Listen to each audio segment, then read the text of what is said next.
ये कहानी एक बहू की है जो अपना सब कुछ छोड़कर एक नए घर आई। आंखों में सपने लिए और दिल में डर। ये डर सिर्फ लोगों का नहीं था, ये डर था अपनी पहचान खो देने का।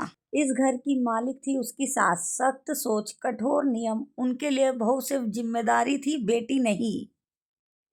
दादाजी, घर के बुजुर्ग जिनके एक शब्द में बरसों का अनुभव और सच्चाई होती थी।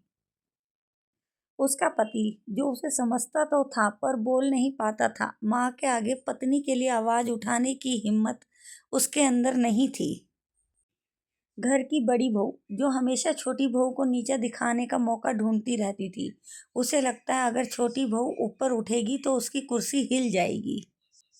इस अंधेरे घर में अगर कोई रोशनी थी तो वो थी उसकी नन्ही सी बेटी, जो अपनी माँ की उदासी को बिना बोले समझ जाती और उसे अपनी मासूम मुस्कान से जीने की वजह दे जाती।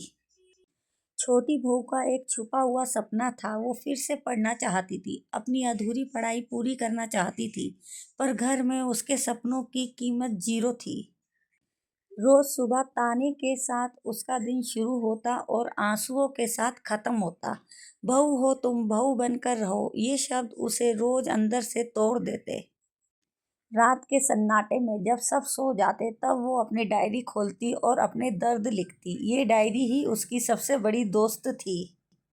उसका पति सब जानता था पर चुप रहता था। वो जानता था उसकी पत्नी गलत नहीं है, पर माँ के खिलाफ बोलने की हिम्मत उसमें अभी भी नहीं थी।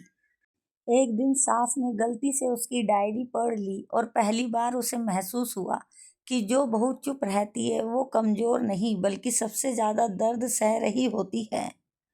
सास को अपनी गलती का एहसास हुआ। उसने पहली बार छोटी बहू के सर पर हाथ रखा और कहा, मैंने तुझे कभी समझा ही नहीं। ये शब्द छोटी बहू के लिए जिंदगी के सबसे बड़े इनाम के बराबर थे। उस दिन पति भी पहली बार माँ के सामने खड़ा हुआ। उसने कहा, अगर आपने मेरी पत्नी का साथ ना दिया तो मैं भी चुप नहीं रहूंगा। आज पहली बार वो बेटा नहीं, एक पति बनकर बात कर रहा था। छोटी बहू ने फिर से पढ़ना शुरू किया। उसकी बेटी उसकी ताकत बन गई और जिस घर में उसे कभी अपना नहीं माना गया, आज वही घर उसकी हिम्मत से चलने लगा। ये कहानी हर उस बहू की है जो चुप रहकर भी सब कुछ सह जाती है। पर याद रखना, खामोशी कमजोरी नहीं होती, कभी कभी वही सबसे बड़ी ताकत बन जाती है।